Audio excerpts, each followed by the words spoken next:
What's going on, YouTube? This is your boy Chart Slayer, and today we're going to be talking about how to journal your own trades. And I'm going to be real specific because I'm going to show you guys how I journal my trades. Now, you see this here? If you guys haven't realized in my past videos, I had a keloid here, right? So what I want to explain to you guys is now new things is coming. New things is on the way. What I'm doing, this new journal trades, I'm also going to be showing you guys how I back test, how exactly I emotionally journal. It's going to be a whole series revolving around that. And what I mean is, when I start new series, I like to do something different in my life as well. And so what I ended up doing was in the process, I'm in the process of getting this keloid removed in the next half a year or so. So you'll see this on probably throughout my videos for the next half year.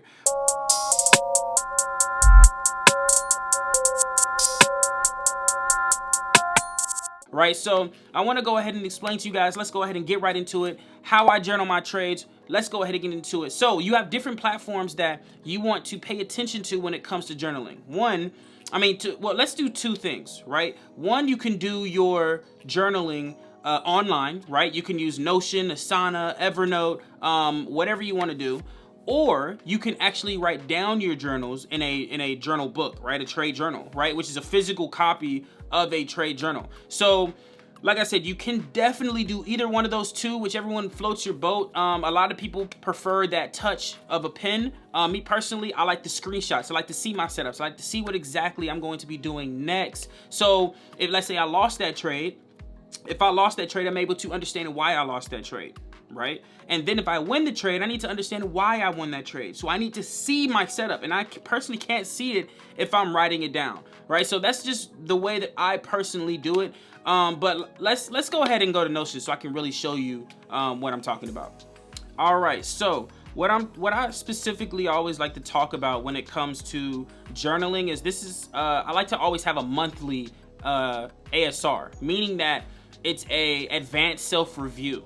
Right, you're reviewing yourself in the most advanced form. You need to understand why, how, emotionally understand, psychologically understand what's going on. So this is my monthly ASR. This is only for 2020. I deleted, probably in past videos, I've shown you my monthly ASR, and it was probably 2021 through 2030 or something. I'm sorry, 2020 to 2030, right? 10 years in advance. But I've shifted some things around that I will update you guys in future videos. So right now it's just 2020, but this is how I go through my specific advanced self-reviews. Now, as you see, it says at 85.23%. I wasn't doing percentages in Q1, so I don't want to just go by the pips. That I know for sure is what I caught in Q1. 85.23% is not 100% accurate, but I just have this here just in case, just for myself. But I know that 744 pips is what Q1 was on, because I know some of you guys be like, dang, you caught almost 100% of your account. You can do that, but in this case, I know I didn't do that. I know I only caught 744 pips. So moving on, I'm going to go to Q2 and I'm going to go to June because me personally, June was my biggest month ever. I caught 20.13% net profit. So this is what I like to do with my advanced self-review. On the overall page, I like to do an overview, right? And on this overview, I like to talk about my stop loss placements, my management, and my routine. I like to always talk about indirect and direct effect. What indirectly affects my trading and what directly affects my trading. So I want you guys to really understand that. So the first two are what directly affect my trading, and the last one, the routine, is what indirectly affects my trading. So stop loss placements. As you can see, I have most definitely gotten better at my stop loss placement. Now it's time to stay consistent, right? Because at this part, June was the month where I actually hit consistency, right? And I think I'm on my 5th month of consistency at this moment. So June was like the blow up period. As you can see, 20.13%. I had a total of 23 trades. I lost a lot of those trades, 9 wins and 1 break even. Now, why is it that I had a whole lot of losses and 9 wins and still came out on top? It's because my risk was controlled. Right, and that's what you have to understand. That's why I said I've mostly gotten better at stop loss placement. Mostly is the key thing, because that's something that you have to make sure you're honest about. I was almost there, right? You're human. I follow my plan probably about 95% of the time. So I mean, it is what it is. Now, management. I have been managing my trade a lot better because I back tested enough to find a system that works for me. Now, back testing is crucial because I would have never gotten to this point without back testing. I'm gonna tell you that right now. I would have never gotten to the point where I'm at right now without back testing. So I really want you guys to understand that back testing is key when it comes to you actually trading on the foreign exchange market.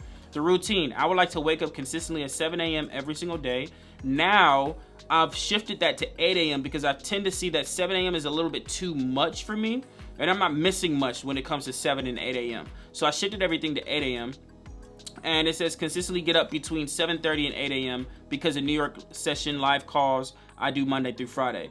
I do need to figure out how to balance my career schedule and routine when I am out traveling because I do not get things done. Now, Now, when it comes to the out of town situation, I still struggle with that because when I'm at home, I'm in my zen, right? I know when to get up, I know how to get up, I know when to get things done, when not to get things done, when not to get things done. And so when I'm out, I tend to get laxy-daisy, and I get too relaxed. When I'm sleeping, like if I'm not at home, I get too relaxed, and so I don't get things done, right? So I have to figure out a way where I can shift my routine to where I can get things done. And I'm going to Jamaica in December, so I need to be able to figure that out. I'm going to figure that out in Jamaica on how exactly I'm going to shift my routine, especially if I'm popping out these videos. So look out for Jamaican content. But definitely have to make sure to get definitely I have to adjust when it comes to traveling.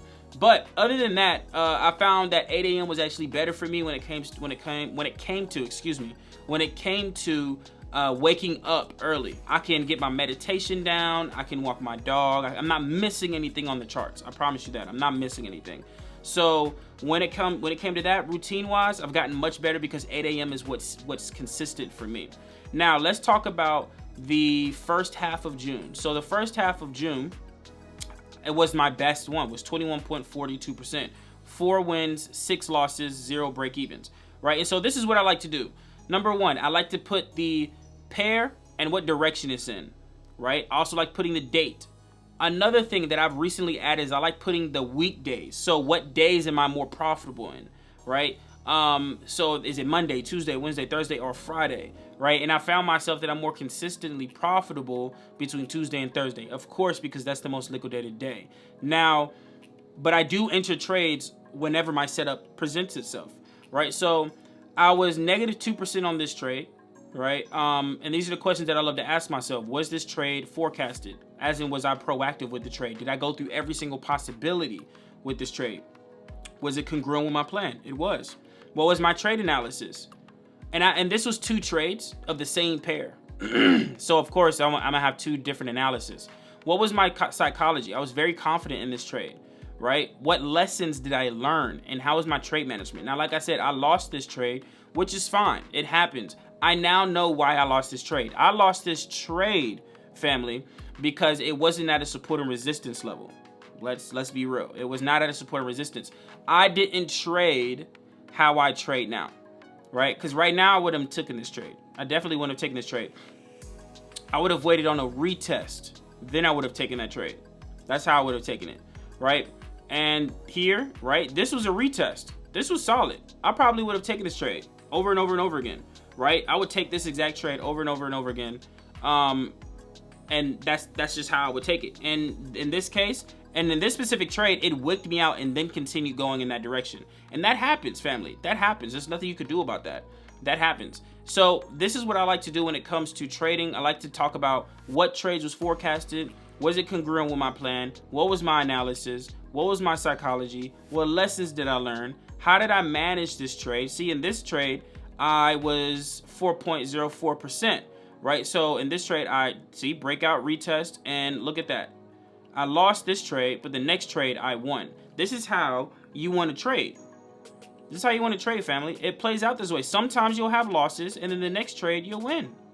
That's just how it works. And this win, trust me, was all worth it. This run was worth it. This was the trade of the whole month, okay? And then after that, I just kept going. Boom, got knocked out. That's cool. I got knocked out. Boom, got knocked out at break even. That's cool. and then boom, got knocked out. That's fine. Then boom, I won this huge trade. That trade is the reason why that 20% is what it is, right? Break even again. Boom, that's fine with me. I'm cool with the break evens. Boom, won this trade. Now I'm good to go, right? And you just do this over and over again. Won this trade. And you just do this until it becomes repetitive, and then you take the same setups, and then the trading becomes boring, right? And this is how I journal my trades. I like to see the screenshots. I like to see how I trade. I like to see going over the past of how I traded versus now, because if I didn't do this, I wouldn't be where I am now. That's just the facts, right? I had to go through those errors in order for me to know where I am right now. So this is how I journal my trades. It's very, very simple. I do the first half, the second half. I go through my wins and losses. I make sure that I put down everything that involves the overview, and I move on. I don't let these losses affect me. There's 13 losses, but I have 9 wins, and the 9 wins all hit my TP in this specific month, right? So hopefully you guys learned something off of this. I really appreciate you guys. Like I said, if you want to understand the platform or use the platform that I use, links are in the description. The gear that I use, this camera, everything around here, the links are in the description. The broker, if you guys want to understand what broker that I use, that's also in the description below. And I will see you guys in the next video. Peace out. I'm not acting stupid, but being dumb. Maybe just a little bit foolish. I feel so young.